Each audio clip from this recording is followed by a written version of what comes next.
Hello guys, welcome to my channel. और आज मैं आया हूँ वादियों में। तो गाइज़ आज मैं अपने म्यूज़िक से रिलेटेड कि कैसे मैंने रियाज़ करना सीखा। तो गाइज़ मैं बता दूँ कि मैं म्यूज़िक का एम भी नहीं जानता था।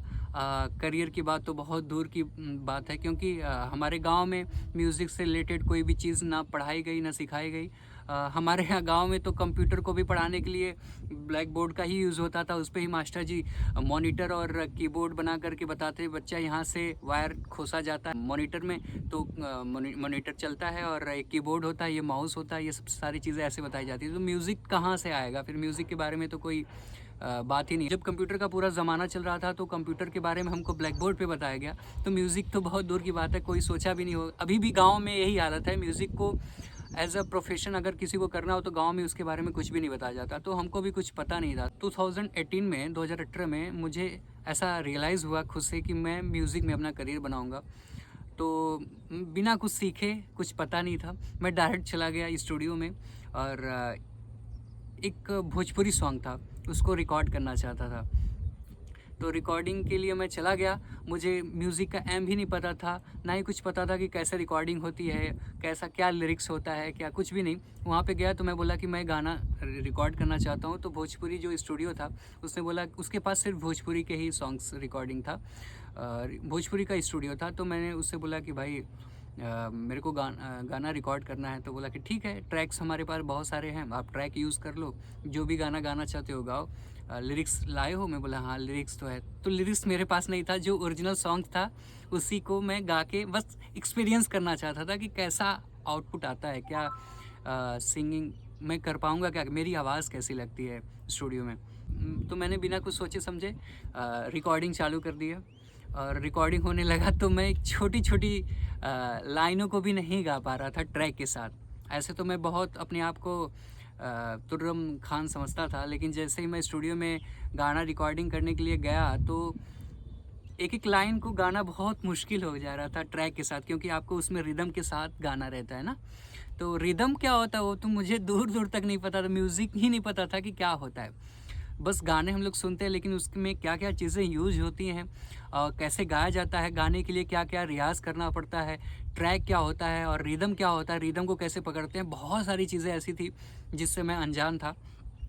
तो उस दिन मुझे पहली बार स्टूडियो वाले ने बताया कि भाई रिदम भी एक नाम की चीज़ होती है।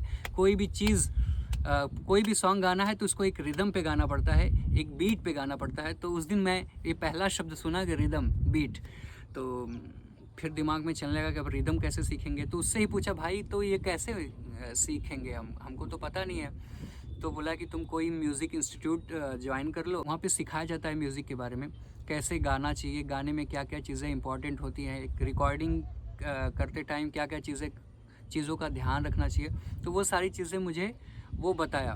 तो उस दिन मैं घर पे आया और मम्मी से बोला कि ये ऐसा ऐसा बोला स्टूडियो वाला।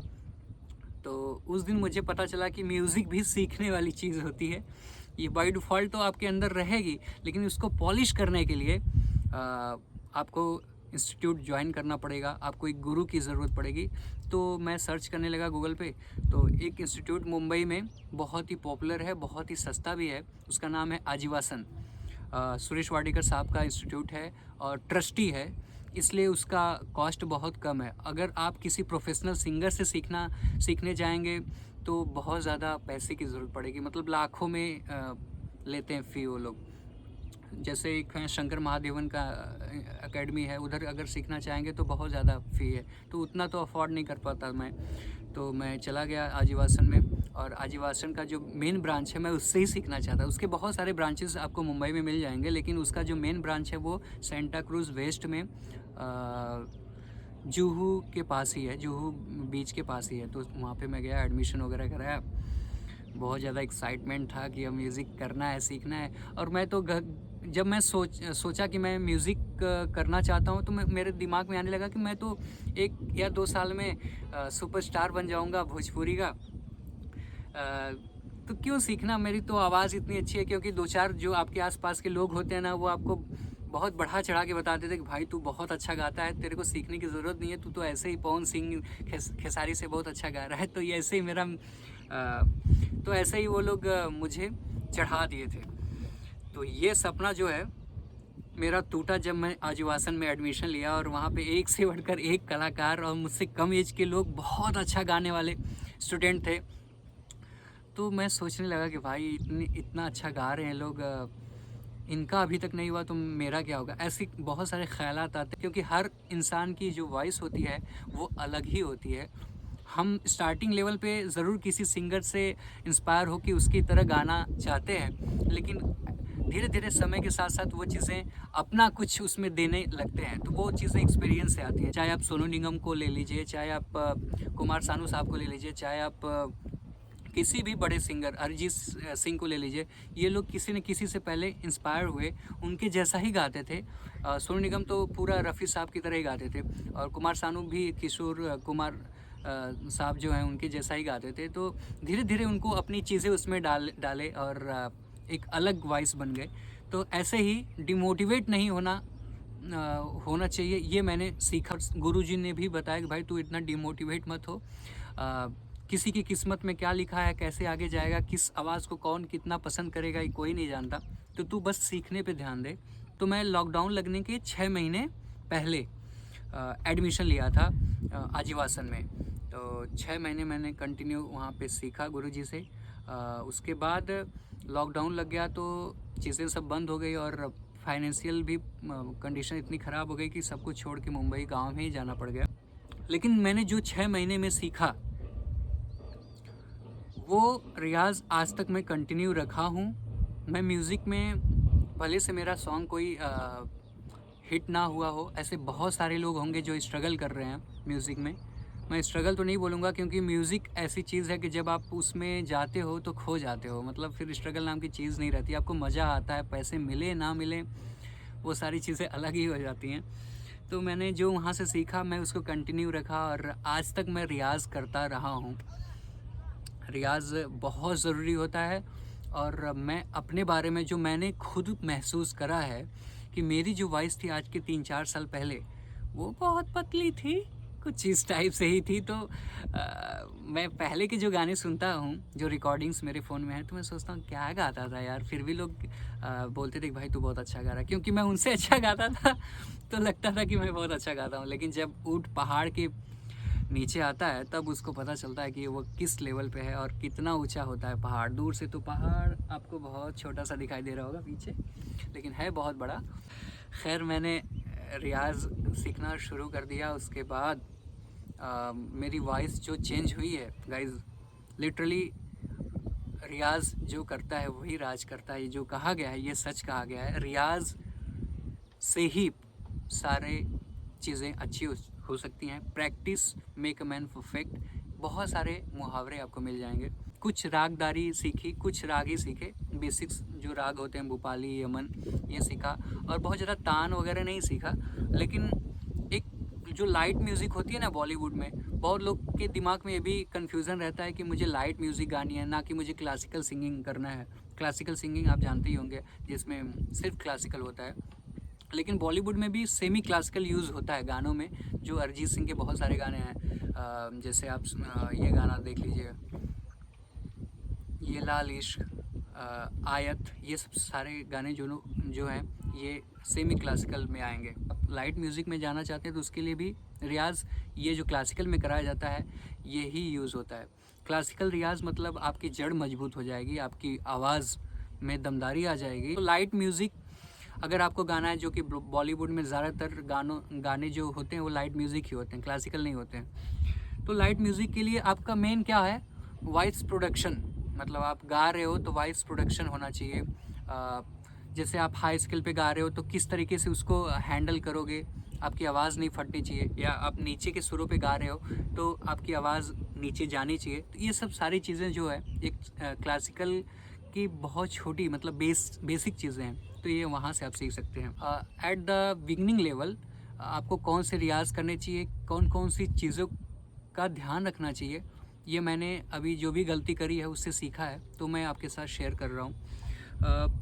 बिगनिंग लेवल पे सबसे पहले जब आप म्यूज़िक का कुछ भी नहीं जानते हो या अगर थोड़ा बहुत भी जानते हो, तो सबसे पहले जो 7 सुर होते हैं उनके बारे में जान लीजिए, सा रे ग म प ध नि, और सा फिर आ जाता है, रिपीट हो जाता है। तो 7 सुर जो होते हैं उसमें सबसे मेन सुर होता है सा।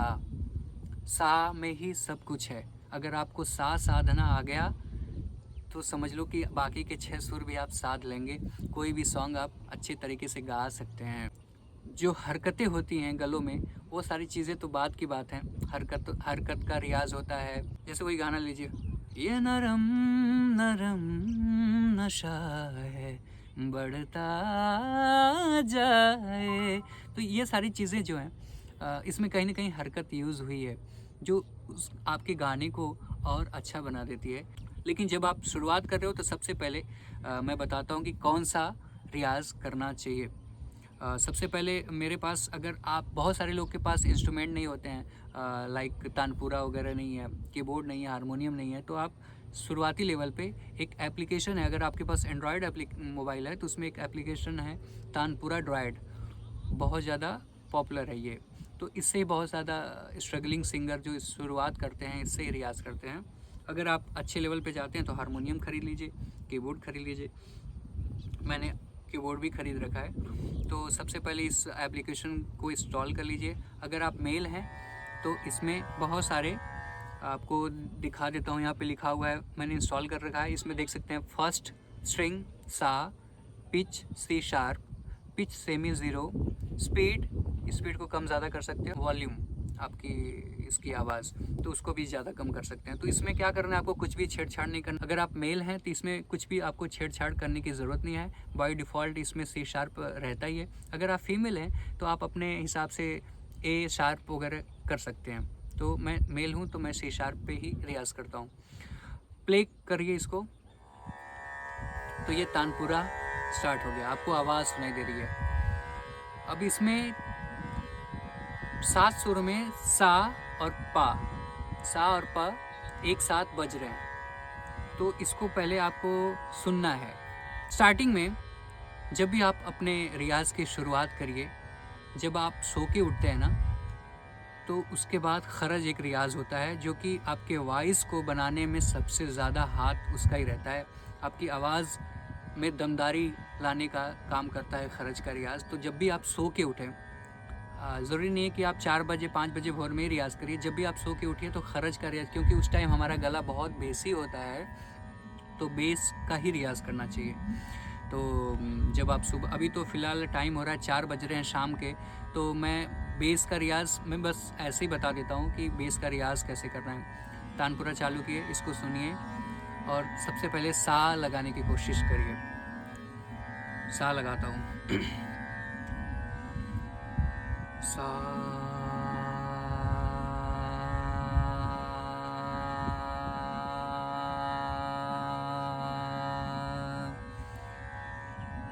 पाँच मिनट तक कम से कम सा का रियाज़ करिए।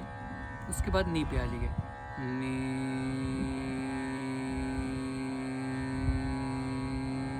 सा, फिर ध पे आ जाइए, ध,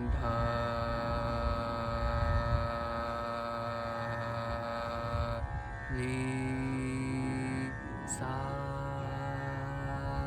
जब सा से सा आपका मिलेगा, इसके सा से आपका सा मिलेगा, तो एक वाइब्रेशन आपको महसूस होगी। एक मैच होने के बाद एक अलग सी आवाज़ आती है जिसमें आप खो जाएंगे। तो अपनी आवाज़ को तानपुरे की आवाज़ से मिलाइए।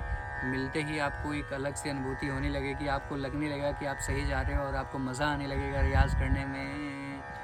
तो सबसे पहले ये करना है, सुबह उठने के बाद सा का रियाज़ करना है। ओके गाइज़, उसके बाद आपको सुर का प्रैक्टिस करना है। लाइक आपको एक एक सुर जो पहले आप नीचे करते थे खरज में, सा नी धा पा, अब आपको ऊपर के साइड जाना है, सा रे गा म पा धा नी सा।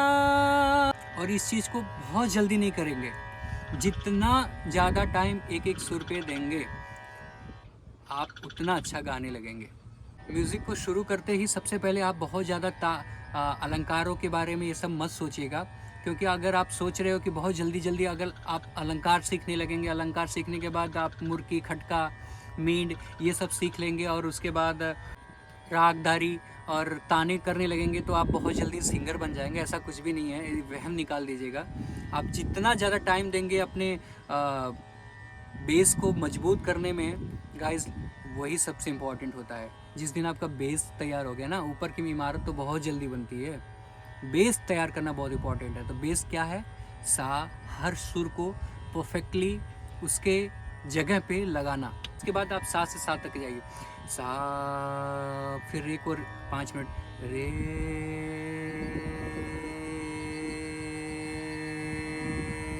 रे लग जाए 5 मिनट, उसके बाद गा पे जाइए, गा, मा, पा,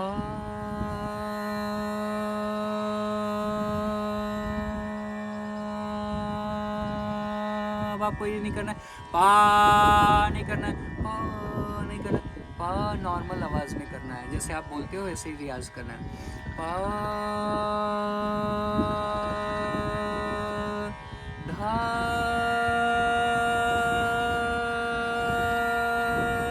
नी,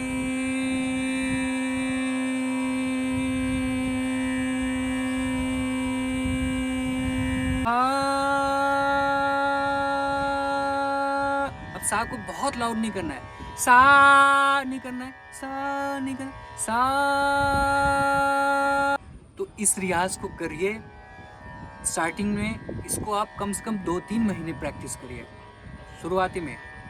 जब आपका सुर परफेक्टली लगने लगेगा, और उसके बाद जब आप कोई गाना गाएंगे तो उस गाने में आपको चीज़ें अंतर दिखने लगेगा। जो आप 3 महीने पहले गाते थे, 2 महीने पहले गाते थे, वो आप उस वीडियो को रिकॉर्ड करिएगा, उस ऑडियो को रिकॉर्ड करिएगा, और अब 3 महीने बाद, 2 महीने बाद आप सुनिएगा तो आपको उसका फ़र्क समझ में आएगा।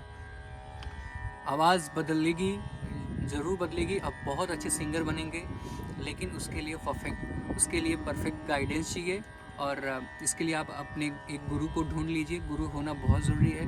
और दूसरी चीज़ प्रैक्टिस, प्रैक्टिस, प्रैक्टिस, और कुछ भी नहीं है। रियाज़ करते रहिए, प्रैक्टिस करते रहिए, आपका गला अपने आप बनने लगेगा। गाइस ये वीडियो बहुत लंबा हो गया है, तो इस वीडियो को यहीं पे एंड करेंगे। और कोई क्वेरी हो जिससे आप पूछना चाहेंगे तो आप पूछ सकते हैं कमेंट में, मैं उस पर रिप्लाई दे दूँगा। और जम के रियाज़ करिए और राज करिए। और यहीं पे इस वीडियो को एंड करते हैं। तब तक के लिए tata, bye bye, love you.